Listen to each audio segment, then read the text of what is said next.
Un bonjour, chers auditeurs, auditrices de Derrière l'image, toujours 1 heure de cinéma, Guy Ménard à l'animation. Et nous recevons pour la dernière partie de l'émission Nadine Gomez. Bonjour Nadine. Bonjour. Afin de discuter de son dernier film, Exarchia. Pas pire comme... C'est très bien dit. C'est très bien dit. Le chant des oiseaux. C'est exact. Exarchia est un quartier d'Athènes. Pourquoi? Première question, comment on fait que se retrouver dans ce quartier, à Athènes? Bien sûr qu'il est connu. Bon, pour les gens qui connaissent un petit peu l'actualité, c'est un peu un quartier, je veux dire, intellectuel, c'est un quartier, je veux dire, où les manifestations dernièrement avaient lieu. Mais au-delà, je veux dire, du fait que c'est un quartier connu qui se retrouver dans l'actualité, hein, mais de ça à se déplacer sur place et faire un film sur le quartier. Chance inouïe. Ouais. Non, mais en fait, je suis allée en Grèce, à Athènes, avec un ami à moi dont la pièce de théâtre était traduite et présentée en grec à Athènes. Et sa traductrice vit à Exarchia. Puis j'ai rencontré cette femme-là avec mon amie. On est allé chez elle. Elle nous a fait le tour du quartier. Je pense que j'ai d'abord eu un coup de cœur pour elle. Okay. C'est une femme extraordinaire, une dame qui fait de la traduction, qui est aussi auteure de théâtre. Et ensuite, ben, le lieu m'a fascinée. Moi, je m'intéresse justement dans... Voilà, dans le métro, entre autres, on voyait vraiment les espaces urbains. Exact. Et comment l'homme, à sa façon, envahit finalement cet espace urbain, lui donne un sens. Et c'est un petit peu ça, c'est le coup de cœur, ça provenait encore un petit peu de cette manière que les gens ont de prendre possession de leur quartier, de lui donner, je veux dire, genre d'imaginaire qui lui est propre. Oui, mais justement, je pense que c'est un quartier qui est très chargé d'un imaginaire politique. Et déjà, pour moi, ça, c'est fascinant qu'un quartier ait un imaginaire politique si fort. C'est pas juste un endroit le fun où il y a des bons cafés. C'est un endroit où les gens vont réfléchir, mettre en pratique des alternatives d'organisation sociale, politique, etc. Un quartier où il y a beaucoup d'allégeances anarchistes. Et donc, on parlait d'anarchie comme une posture puis une idéologie politique et non pas juste comme un groupe de casseurs, comme on les dépeint beaucoup ici au Québec. Donc, pour moi, c'était déjà beaucoup de choses étonnantes, intéressantes qui occupaient, tout ça se manifestait dans un espace, un quartier. Fait que tout était là, finalement, pour m'attirer et me donner envie d'y retourner. Mais le film est lui-même politique de par son propos, mais c'est pas genre un film à une saveur politique. Donc, dès le départ, tu as comme mis ça un peu de côté, puis peut-être que c'était la bonne chose parce que c'est drôlement dangereux hein, de se retrouver dans un quartier et de tenter, je veux dire, de présenter les différentes tangentes sans tomber, d'une part dans le cliché ou sans tomber sans restreindre le propos à une seule perspective. Vous le dites très bien. Je pense que c'est de ça que je voulais me préserver un petit peu. Puis aussi parce que j'ai pas la prétention d'essayer de faire un portrait réaliste. C'est impossible. Je pense que c'est un quartier très mouvant, complexe. À chaque visite, à chaque voyage, les gens me décrivaient différents aspects, des nouvelles dimensions. On pourrait faire des thèses sur ce lieu-là. Et donc, j'ai essayé de trouver dans mon propre langage documentaire une manière de traiter de ce sujet-là, puis de la dimension politique qui est pour moi aussi une expérience d'existence. Je pense que je le vois plus comme de la philosophie politique. Et donc, ce quartier-là se prêtait bien au jeu. Ça a pris du temps à trouver cette approche-là. Plusieurs voyages, beaucoup de réflexions, des tournages d'essais. Mais une fois que j'ai réussi à capter un petit peu comment traiter de cette dimension-là qui est un peu abstraite puis intangible, j'étais contente. C'est un peu impressionniste. Impressionniste, oui. C'est un petit peu, je veux dire, lorsqu'on regarde le film, c'est un peu l'image qu'on a. Et dès le début et la fin, je veux dire, finalement, se renvoient un petit peu les propos. Mais dès le début, ce qui est intéressant, c'est que tu suis une dame qui est en deuil d'une de ses amies qu'on peut imaginer. Et dans ses propos, on retrouve pour moi l'essence de ton film parce qu'elle parle entre autres d'Athènes, une Athènes qui est blessée. Elle parle de ces chants d'oiseaux, qui sont présents mais qu'on finalement on oublie d'entendre et essentiellement aussi de ces chants d'oiseaux dont on ne comprend pas toujours le sens et que si on se rapproche d'eux, peut-être qu'on pourrait arriver à trouver un lien entre la réalité et ces chants d'oiseaux. Et j'avais l'impression que c'était ça un peu ton propos. C'est qu'une fois que cette dame, en fait, tu l'as suivie, on rentre dans la ville. Et là, la caméra, avec un long travelling, arpente les rues et on va découvrir un peu le chant de ces gens qui sont dans ce quartier d'Athènes. Exactement. Mais oui, puis je pense que ce qui est intéressant finalement, pour moi, dans ce lieu-là, c'est de penser la politique ou le politique comme une performance. Ouais. Et donc, c'est quelque chose qu'on déploie avec les gens, face aux gens. La pensée se crée, se consolide dans le dialogue. Puis c'est pour ça qu'il y a une citation d'Hannah Arendt, parce qu'elle a beaucoup réfléchi à cette question-là du dialogue puis de la prise de parole dans l'espace public comme constitutif de la vie politique. À Exarchia, les gens sont manifestement politiques juste de par cette pratique-là qui est omniprésente. Et en même temps, ben, ils sont pris dans toutes sortes de choses. Ils sont pris dans la crise économique. Ils sont pris dans une crise, à la limite, existentielle, qui est celle qui remet en question le système économique dans lequel on est tous pris, les modèles de gestion. Et donc, je pense qu'il y avait comme une métaphore pour essayer de parler de ces grands enjeux, mais d'une manière très intime en même temps, puis plus personnelle, proche de ce que les gens cherchent dans leur propre quête. Puis... Et le film... je reviens avec l'idée du travelling. Pour moi, c'est extrêmement important, ce mouvement de caméra, parce que finalement, tout le film est un peu organisé autour de ce travelling-là. Et le reste, c'est des tableaux.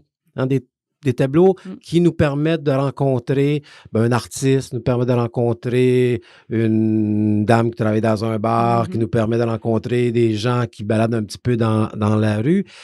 C'est un petit peu ça, c'était ça l'objectif au départ, que c'est la manière dont vous avez... c'est comme, j'en parlais hier justement à l'avant-première avec un ami, puis c'est comme une errance, en fait. Oui. L'idée de l'errance qui est un déplacement dans un espace qui nous permet de s'imprégner d'un lieu, de l'explorer, de l'expérimenter, puis en même temps, qui nous, au hasard des rencontres, nous amène à vivre des choses auxquelles on s'attend pas. C'est sûr que c'est une errance construite.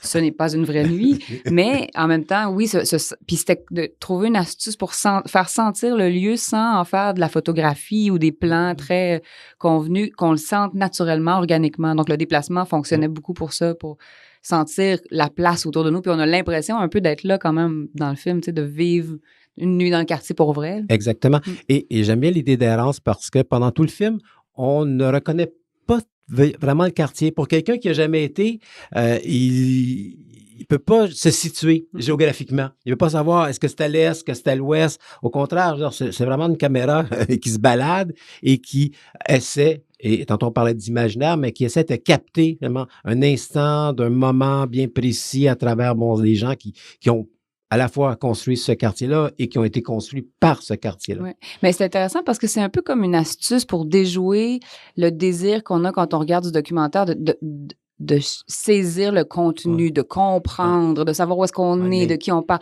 Là, c'est comme, on est forcé à s'abandonner un peu à l'expérience, à l'exploration. Ça rend beaucoup plus poétique, je pense, l'écoute même ou l'expérience du lieu. Et donc, on rentre dans une dimension beaucoup plus fantasmée, imaginaire d'une ville, ce qu'elle porte un peu de manière immatérielle à travers la manière comment on la raconte, les histoires qu'on en fait. Et donc, c'est là où ça rejoint les imaginaires politiques plus qu'une réalité descriptive et concrète ou objective. Mais il y avait ça dans Métro. Oui. Et pour moi, je sais, sûrement on va utiliser le terme documentaire, mais j'ai l'impression que c'est plus près de l'essai, dans un certain sens, que du documentaire auquel on est habitué.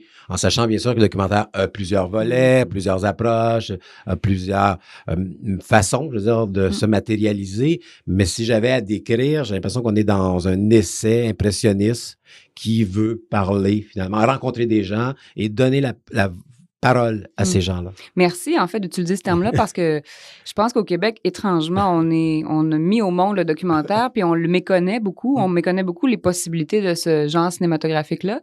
Puis j'ai une amie qui vient de la littérature qui me dit en anglais, il y a un terme qu'ils utilisent beaucoup en littérature qui est la creative non-fiction. Puis je trouve que c'est peut-être ça en fait, essai est peut-être la chose la plus proche. On n'est pas dans la documentation réelle, on est dans une non-fiction créative, c'est une création fictive de la réalité. En tout cas, c'est comme...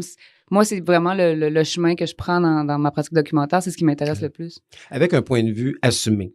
Donc, tantôt, je parlais, dès l'introduction, on avait cette dame qui nous amenait un peu à saisir l'orientation du film.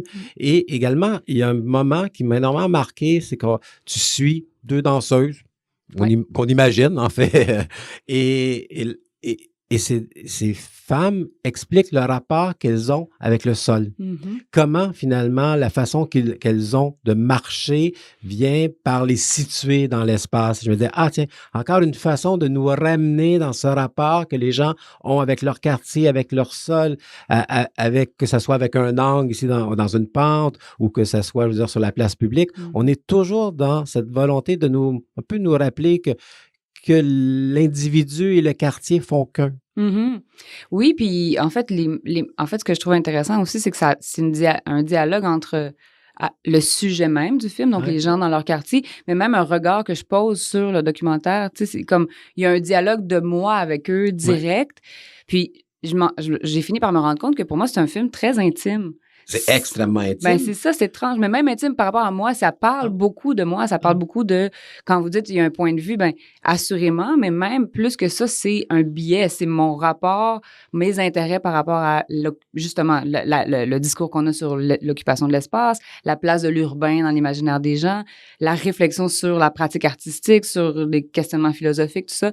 C'est finalement, j'ai matérialisé à travers eux des choses qui m'intéressent, puis de manière assez subjective, parce qu'on n'est pas dans un grand thème, mais plutôt dans plusieurs pensées qui se déploient sans aller clairement vers un but, mais qui expérimentent, qui explorent, qui sont sensibles. Voilà. Et vous m'excuserez, là, parce que j'ai oublié le nom de ce littéraire vers la toute fin du film. Dimitri, exactement. Et il y a une super belle scène où tu mentionnes, je veux dire, que c'est un peu moi dans le film. Et là, bon, tu le suis, puis tout d'un coup, il cherche du feu, puis il se revient, puis il dit Nadine! Oui. Voilà. Et on sent une très grande complicité avec le sujet. Finalement, oui, il y a cet homme qui parle de son quartier, qui parle de politique, qui parle finalement un peu des espoirs perdus, qui rencontre plein de gens, mais il y a également, je veux dire, ce rapport de complicité entre la personne qui est filmée et la personne derrière la caméra. Oui, puis je la trouve importante à reconnaître, cette posture-là. On va pas faire... Tu sais, j'essaie... Encore une fois, je pense dans la dynamique de ne pas tenter d'être dans un rapport objectif, mais un rapport intime, une relation, un dialogue. Finalement, en fait, ce que je trouve intéressant, c'est que ça donne l'opportunité aux spectateurs d'être à ma place en dialogue avec ces gens-là qui sont en conversation. Donc, on a de la place comme auditeur ou comme spectateur à occuper dans la conversation une place avec eux, être d'accord, trouver ça intéressant, les trouver plates, peu importe, mais on est comme actif dans l'écoute. Puis oui, je pense que quand ça se retourne, même quand il y a un monsieur à la fin, le papa dit lui, traduis-lui. Oui, hein? Bon, on comprend que je comprends pas tout, mais c'est ça qui, tu sais, il y a comme une relation là, on se parle là, les uns les autres. Il nous reste peu de temps. Je veux parler de tout le travail sur la caméra.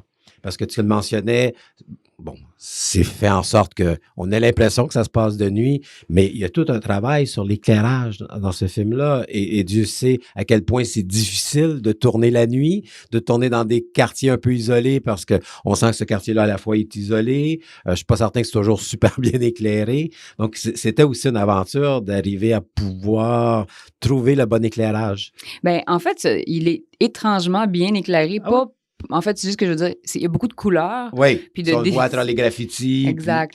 Puis il y a beaucoup de lumière jaune, orangée, comme ça. C'est la vraie teinte du lieu. C'est sûr que c'est un défi. Après ça, il y a un beau travail de colorisation qui a été fait. On a fait un bel effort là-dessus, mais je pense que c'était de la lumière naturelle tout le temps. Et donc, on s'ajustait avec le lieu, puis on essayait d'utiliser justement l'espace pour le mettre à profit pour les images. Et le travail sur le son. Oui. Drôlement important. Oui. Et la musique. Et la musique, hein. Donc, ça aussi, ça fait partie de l'ambiance du quartier parce que, bon, il y a un spectacle rock en certains moments. Il y a eu des manifestations, donc on va chercher des sons des manifestations, mais c'est un quartier qui vibre aussi au son des habitants. Oui, et puis c'est des quartiers... Athènes, c'est une ville assez bruyante quand même, mais il y a une texture sonore à ce quartier-là avec les motos, l'espèce de brouhaha constant... du son de la foule, les gens, mais les oiseaux aussi qu'on entend quand même toujours en fond. Ouais, ça a été... c'est important le son pour moi quand même au cinéma, fait que j'aime ça le travailler. Donc, on rappelle que nous sommes avec Nadine Gomez pour parler d'Azarkia, le chant des oiseaux. Pour les gens qui ont l'impression que c'est un film d'ailleurs, je pense que ce film-là est aussi une réflexion sur nous, sur Montréal. Parce qu'en regardant le film, je le mentionnais tantôt avant d'entrer en ondes, que j'avais l'impression que ce quartier-là me faisait penser parfois à certains plateaux Mont-Royal, par les réflexions de certaines personnes. Donc, c'est aussi une réflexion sur l'espace urbain dans les grandes villes contemporaines. Oui, merci beaucoup de ramener ça. Puis effectivement, je pense que j'ai essayé de lui donner une dimension plus universelle pour qu'on puisse communier avec cette histoire-là sans juste être en regard touriste à Athènes. C'est un peu de nous qu'on parle aussi. Oui, parce que c'est pas un regard touriste.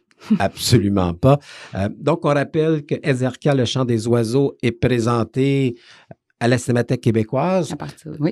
Donc, aujourd'hui, même dans quelques minutes, il va y avoir une table ronde. Oui, oui. Sur les imaginaires politiques, ça va être vraiment intéressant. Les imaginaires urbains, pardon. Les imaginaires urbains, donc c'est à 14h. Exactement. Et fidèle. Oui. Et par la suite, le film est présenté également au Cinéma Moderne, ce soir, et au Cinéma du Parc. Oui, exact. 22 avril. Donc, tu vas être toujours sur place pour répondre aux questions. Le plus souvent possible. Je vais être lundi au Cinéma du Parc, ce soir au Cinéma Moderne, avec mes complices Vanessa Molina puis Josiane Poirier pour la conversation sur les imaginaires urbains à la Cinémathèque. Oui, ça va être des belles rencontres. Donc, on vous invite à aller voir le film de Nadine Gomez, Ezerkia, Le chant des oiseaux. Donc, film qui parle de nous à la fois et d'ailleurs. Donc, merci beaucoup, Nadine. Merci. Et nous, c'était tout pour cette émission. Donc, toujours 60 minutes de cinéma à Radio Centre-Ville derrière l'image. Merci, Georges, à la technique et Guy Ménard à l'animation.